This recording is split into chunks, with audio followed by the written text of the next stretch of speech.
Thank you for joining me in this series of Ask the Business Data Analyst, where we will explore different questions related to the work done by business data analysts. I am Priya Telang, a senior data analyst with a diversified professional experience of 10 years in various MNCs. I am passionate about using data to solve problems. I am a Tableau desktop specialist and IIBA certified business data analyst.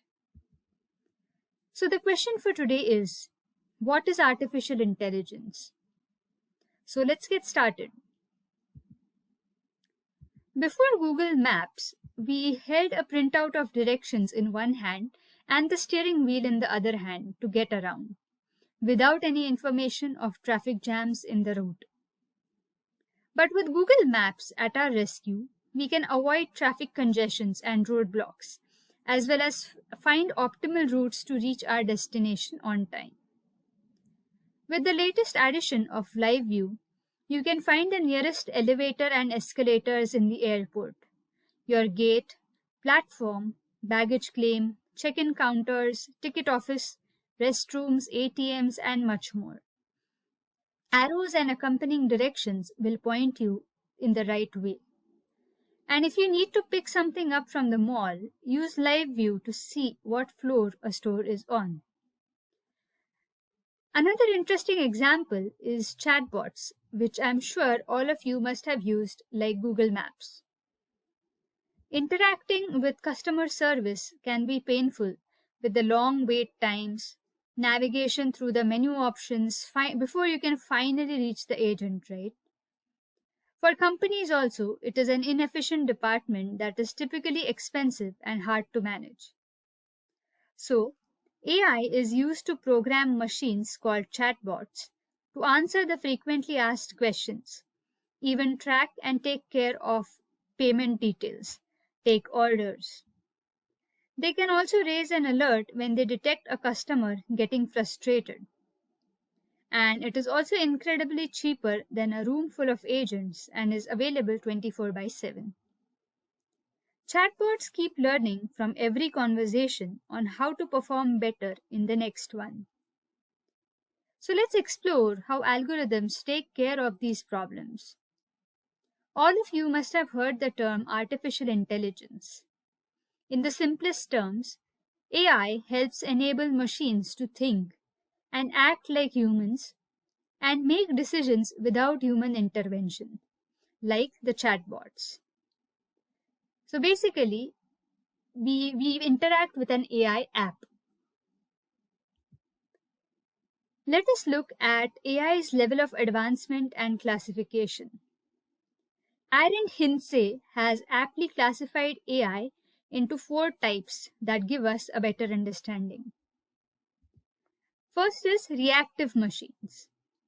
So in 2016, AlphaGo, a machine which defeated an 18-time world champion Lee Sedol at the game of Go, which is a complex board game requiring intuition, imagination, and strategic thinking, is an excellent example of reactive machine. A reactive machine has no memory or experience to base a decision, but it relies on smart algorithms, deep neural networks to recreate every decision every time. This is an example of a weak AI used for a specific purpose.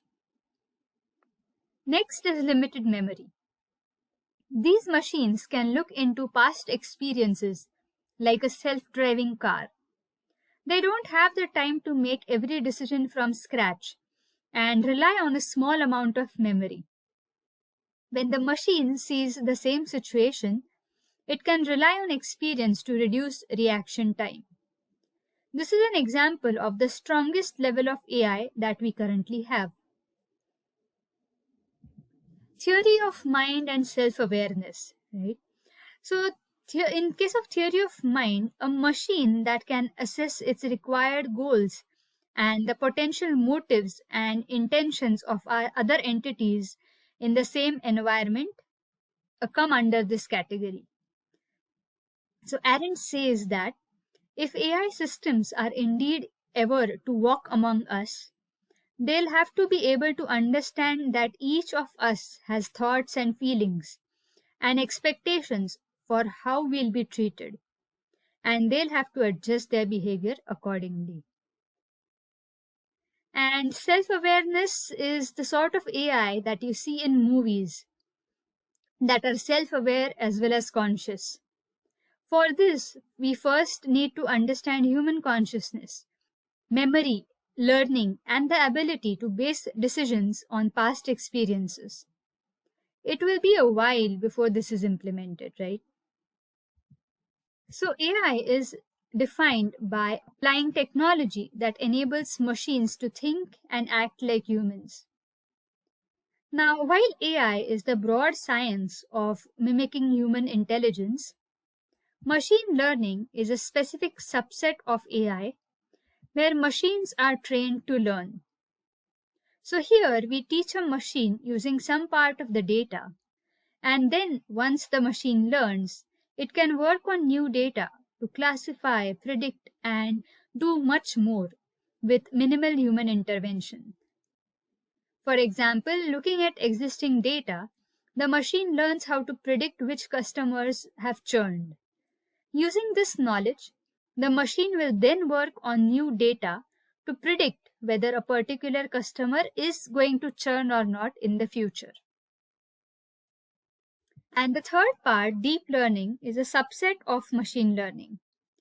Scientists further thought of improving machine learning by mimicking the human brain using neural networks. These are very complex algorithms requiring a high level of expertise and are used in speech recognition, image identification, and text translation. Systems like Siri and Cortana are powered by deep learning. Recently, SAS experimented with deep neural networks in speech-to-text transcription problems. Compared to the standard techniques, the word error rate decreased by more than 10% when deep neural networks were applied. So now let us look at some of the artificial intelligence applications. How is AI used in retail? Chatbots we already discussed. Anticipating the customer's next move using recommendation engines. What the customer will like to buy. Or predict future buying behaviors.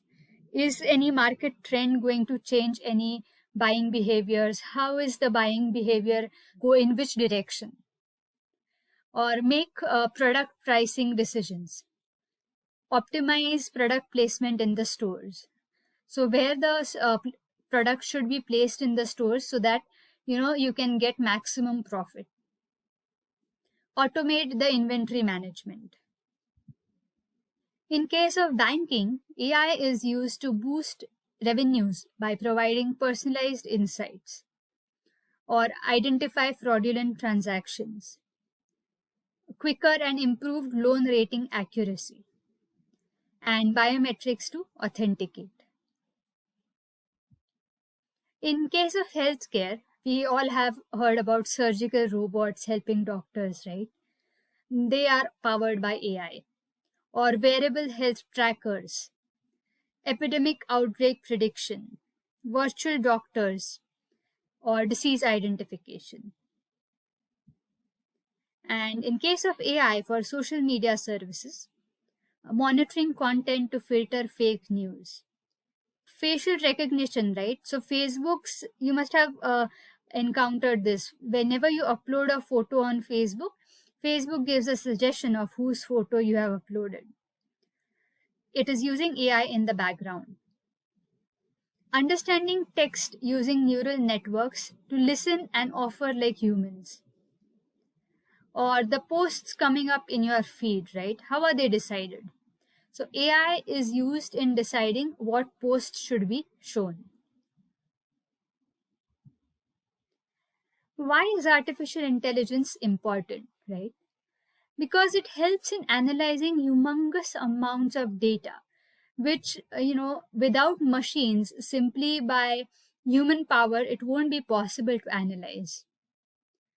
Models that adapt to new data. So once the model learns, it can adapt to new data and apply that learning. Automate repetitive learning and improved accuracy, right?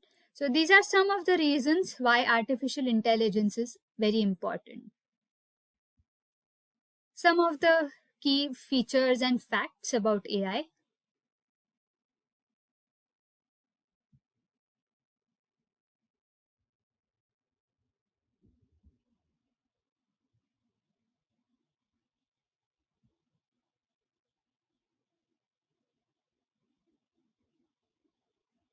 You can check out more information about our IIBA's CBDA training program and exploratory data analysis course at techcanvass.com. I hope you enjoyed this short introduction to artificial intelligence. Thank you so much for joining us today.